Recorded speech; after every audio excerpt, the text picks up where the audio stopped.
नमस्कार, देश प्रदेश के इस खास शो में आपका बहुत बहुत स्वागत है। मैं हूं आपके साथ जया कौशिक त्रिवेदी। सबसे पहले बात करते हैं उत्तराखंड के चमोली में जो हादसा हुआ उसमें अब तक 24 लोगों के शव बरामद किए जा चुके हैं। करीब 200 लोग अभी भी लापता है, जिनकी तलाशी अभियान अभी भी चल रहा है, जिसमें उत्तर प्रदेश के लखीमपुर खीरी के कम से कम 32 मजदूर लापता हैं। ये सभी नेपाल बॉर्डर के कुछ गांवों के हैं। हादसे के बाद इन गांवों में काफी कोहराम मचा हुआ है। काफी लोग, इनके परिवार वाले चिंतित हैं। गोरखपुर के भी कुछ मजदूरों के बह जाने की खबर उनके घर पहुंची है। आइए देखते हैं रिपोर्ट।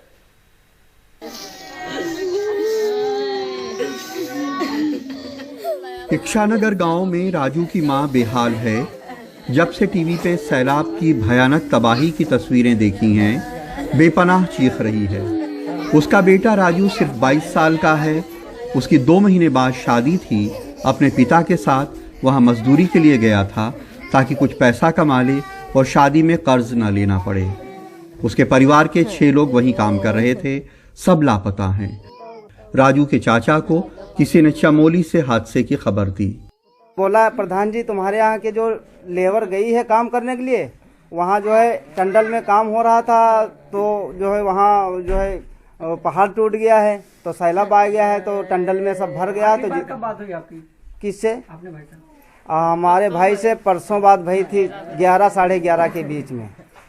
दोबारा बात नहीं हो पाई। मिला रहे हैं, 6 व्यक्तियों का फोन लगा रहे हैं, स्विच ऑफ जा रहा है। भैरमपुर गांव में जीवनलाल भगवान के आगे हाथ जोड़े खड़े हैं। कहते हैं कि सिर्फ एक बार बस बेटा वापस कर दो, फिर कोई फरियाद नहीं करेंगे, कोई मन्नत नहीं मांगेंगे। उनके आंगन में बदहवास परिवार इकट्ठा है। उनका बेटा अर्जुन तपोवन में मजदूरी करने गया था। अब उसका फोन बंद है और कोई खबर नहीं। चौथा महीना हो रहा है और पेमेंट नहीं मिल रहा था, तो बोल रहा था कि अभी होली तक करेंगे, उसके बाद पेमेंट लेके घर आ जाएंगे। तो अभी परसों बृहस्पति वाले दिन बात हुई थी हमसे।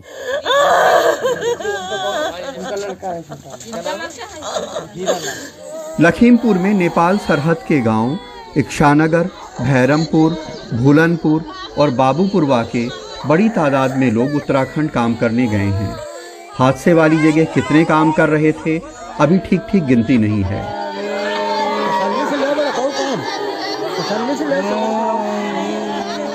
अभी तक 19 की लिस्ट हमारी फाइनल हो चुकी है, लेकिन हमारा अनुमान है कि अभी 11-12 लोग और हो सकते हैं। तो लगभग 30 से लेकर 32 लोगों तक ये टोटल संख्या हो सकती है, जो अपने परिवारीजनों से संपर्क नहीं कर पा रहे हैं। गोरखपुर में 30 साल के धनुषधारी सिंह को ढूंढने उनका परिवार अफसरों के चक्कर काट रहा है। उनके सैलाब में बहने की खबर आई है। ये भी 1 साल से तपोवन में वेल्डिंग का काम करते थे, अब नहीं मिल रहे हैं। इनके 3 साथी भी गायब हैं। कब से कांटेक्ट कर रहे हैं? हम तो साहब कल से सुबह से कर रहा है, 10:30 बजे से ही कर रहा, तब से कोई कांटेक्ट। कोई जानकारी मिली है? जानकारी साहब यही मिला, लोकल से पता किया, एक लड़के का नंबर आया, पता करने से मिला, तो यही बताया कि वो लोग बह गए। ये गरीब नौजवान बच्चे अपने गांव से सैकड़ों मील दूर ईंट गारा ढो रहे थे, पत्थर तोड़ रहे थे, क्योंकि उन्हें जिंदा रहने के लिए पैसों की दरकार थी।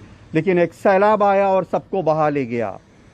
लगता है कि दुष्यंत कुमार ने इनके लिए ही कहा हो कि मौत ने तो धर दबोचा एक चीते की तरह, जिंदगी ने जब छुआ कुछ फासला रखकर छुआ।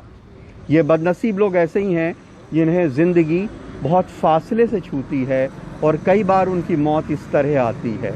लखीमपुर में प्रतीक श्रीवास्तव और गोरखपुर में सलीम खान के साथ कमाल खान, एनडीटीवी इंडिया। अपने हक की लड़ाई लड़ना और उसके लिए आवाज उठाना, आंदोलन करना किसी भी लोकतंत्र को और मजबूती प्रदान करता है। और ऐसे ही आंदोलन की हम बात कर रहे हैं, किसान आंदोलन की। करीब 104 साल के स्वतंत्रता सेनानी एच.एस. दुरईस्वामी कोरोना के खतरे के बावजूद न सिर्फ किसानों के आंदोलन में कूद पड़े हैं, बल्कि 14 फरवरी को किसानों और मजदूरों की एक बैठक बुलाई है ताकि कृषि कानूनों को वापस लेने के लिए सरकार पर दबाव बनाने के मकसद से क्या रणनीति होनी चाहिए, ये तय किया जा सके। दुरईस्वामी भारत छोड़ो आंदोलन से लेकर आपातकाल के दौरान जेल जा चुके हैं और इतनी उम्र के बावजूद आम लोगों से जुड़े मुद्दों के लिए होने वाले आंदोलन से सीधे जुड़ जाते हैं। आइए देखते हैं रिपोर्ट। ना उम्र की परवाह, न कोरोना का डर, 104 साल के बुजुर्ग एच.एस. दुराईस्वामी कृषि कानूनों के खिलाफ चल रहे आंदोलन से आ जुड़े। किसान अपनी मांग पर अड़े हैं, वह पीछे हटने वाले नहीं हैं। सरकार भी नहीं चाहेगी कि इस तरह से मामला लंबा खिंचे। ऐसे में मुझे उम्मीद है कि सरकार जल्द ही किसानों की मांग मान लेगी और उन कानूनों को वापस ले लेगी।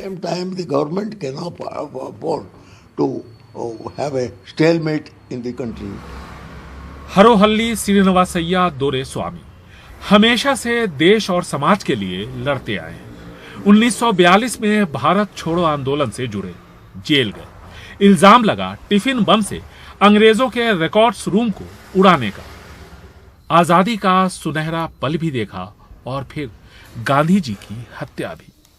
आज भी उस वक्त की कुछ यादें उन्हें ताजा हैं। गॉडसे गांधी जी की हत्या से 15 दिन पहले बेंगलुरु आया था संघ के एक कार्यक्रम में हिस्सा लेने। मैंने अपने अखबार में छापा, लेकिन इसे नहीं माना गया। मेरी बात नहीं सुनी गई। उसको संदेह का लाभ मिला। गांधी जी की हत्या के बाद दुराईस्वामी भूदान आंदोलन से जुड़े। फिर उन्होंने मैसूर राज्य के भारत में विलय के पक्ष में शुरू हुए आंदोलन में बढ़ चढ़कर हिस्सा लिया। फिर जेल भेजे गए। उसके बाद एक बार फिर इमरजेंसी में जेल काटी। 10 अप्रैल को वो 104 साल के हो जाएंगे, लेकिन आज भी उनके जज्बे में उम्र बाधा नहीं बनी है। 14th of this month, मैंने 14 फरवरी को सभी किसानों की एक बैठक बुलाई है ताकि आगे की रणनीति तय की जा सके। एक आंदोलन बड़े पैमाने पर यहाँ भी खड़ा किया जा सके और अब तक क्या हुआ इसका जायजा लिया जा सके।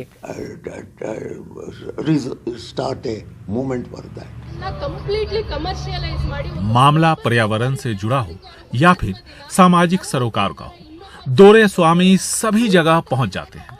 वो चाहते हैं कि लोग अपनी सोच बदले ताकि देश को बदला जा सके। लोगों को जागरूक करने की जरूरत है। जब तक पैसे के बदले वोट की सोच नहीं बदलेगी, तब तक देश का भला नहीं हो सकता।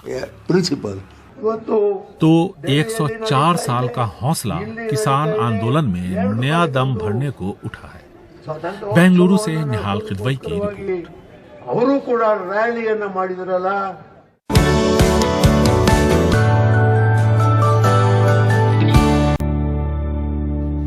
ब्रेक के बाद आपका स्वागत है और अब बात करते हैं छत्तीसगढ़ की। यहां नौकरी के नाम पर एक लड़की को कई बार बेचा गया, उसका शोषण हुआ, उसने मजबूर होकर अपनी जान दे दी। अब जाकर आरोपियों की गिरफ्तारी हुई है। आइए देखते हैं रिपोर्ट। आदिवासी बहुल जशपुर की 18 साल की बिटिया 7 महीने में उसे 7 बार बेचा गया। 7,000 से सौदा शुरू हुआ। मौत से पहले 70,000 में उसका आखिरी सौदा हुआ। एक अंतर्राज्यीय गिरोह जो मानव तस्करी करता था, महिलाओं को लगातार बेचता था, ऐसे गिरोह के 8 सदस्यों को गिरफ्तार किया गया है। फरियादी इसमें प्रमुख तौर पे छत्तीसगढ़ का था। उसने बताया था कि उसकी बच्ची को यहाँ पे लाके बेचा गया था। इस विवेचना के दौरान छत्तीसगढ़ पुलिस और छतरपुर पुलिस ने एक साथ काम किया और जितने भी आरोपी इसमें थे सभी को गिरफ्तार करके ट्रांजिट रिमांड के बाद छत्तीसगढ़ भेजा गया। जशपुर जिले के कांसाबेल थाने से पीड़ित को अगवा कर आरोपियों ने मध्य प्रदेश और उत्तर प्रदेश के अलग अलग इलाकों में उसको बेचा। पहले छतरपुर के निवासी एक दंपत्ति ने उसे अगवा किया, पिता से फिरौती मांगी, रुपए नहीं मिले तो लड़की का 20,000 रुपए में सौदा कर दिया। आखिर में 70,000 रुपए में उसका सौदा हुआ। जबरन शादी कराई गई, जिसके बाद उसने जान दे दी। एक 18 वर्षीय बालिका को लेकर आए थे और वहाँ से उनकी पत्नी भी साथ में आई थी। यहाँ से जैसे बालिका को लेकर आए तो उसके बालिका से अपने पास रखा और परिजनों से पैसों की मांग कर रहे थे, जिस पर वहाँ अपराध पंजीबद्ध हुआ था। 8 आरोपियों को जो कि लड़की को लेकर आए थे और जिन्होंने लड़की को बेचा था, को गिरफ्तार किया गया है। लड़की द्वारा सितंबर माह में सुसाइड कर ली है और उसे बार बेचा गया था और इस घटना में जितने भी आरोपी थे उनकी गिरफ्तारी की जा चुकी है और ट्रांजिट रिमांड में आज जशपुर लाया जा रहा है। 3 जुलाई 2020 को छत्तीसगढ़ के जशपुर जिले से छतरपुर के आरोपियों ने उसे अगवा किया और पिता से फिरौती मांगी। रुपए नहीं मिलने पर 20,000 में उसे छतरपुर के कल्लू रैकवार को बेच दिया। कल्लू ने लड़की को हरेंद्र सिंह बुंदेला को बेचा। बुंदेला से उसे राजपाल सिंह परमार ने खरीदा। यहाँ से पीड़ित का सौदा रनगांव के देशराज कुशवाहा ने किया। फिर उसे ललितपुर के मुन्ना कुशवाहा को बेचा गया। आखिर में ललितपुर के संतोष कुशवाहा ने पीड़ित को 70,000 रुपए में खरीदा, जबरन अपने मानसिक रूप से परेशान बेटे से शादी करवा दी। 10 सितंबर 2020 को पीड़ित ने कथित तौर पर फांसी लगाकर खुदकुशी कर ली। छतरपुर पुलिस अब छत्तीसगढ़ और मध्य प्रदेश के आदिवासी बहुल इलाकों की लड़कियों की तस्करी की परतें उधाड़ने में जुटी है। पीड़ित के पिता की शिकायत पर छत्तीसगढ़ पुलिस ने छतरपुर पुलिस से संपर्क किया, जिसके बाद 2 आरोपी पकड़े गए। पूछताछ हुई तो परतें खुली और मानव तस्करी के इस बड़े गिरोह का पर्दाफाश हुआ। जसपुर से संतोष और भोपाल से कैमरा पर्सन रिजवान खान के साथ अनुराग द्वारी, NDTV इंडिया।